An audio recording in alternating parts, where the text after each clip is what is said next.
ఇవన్నీ చేసినాక కూడా కొద్ది మందిలో పెయిన్ వచ్చే అవకాశం ఉంటుంటుంది. వాళ్ళకి మేము సర్జరీ అనేది అడ్వైజ్ చేస్తూ ఉంటాం.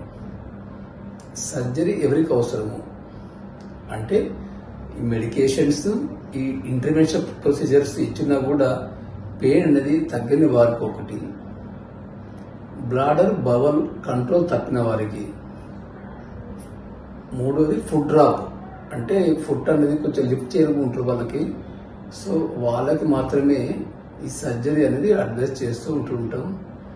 అందులో ఎండోస్కోప్ డిస్కరెక్టమీ అనేది మొదటిది.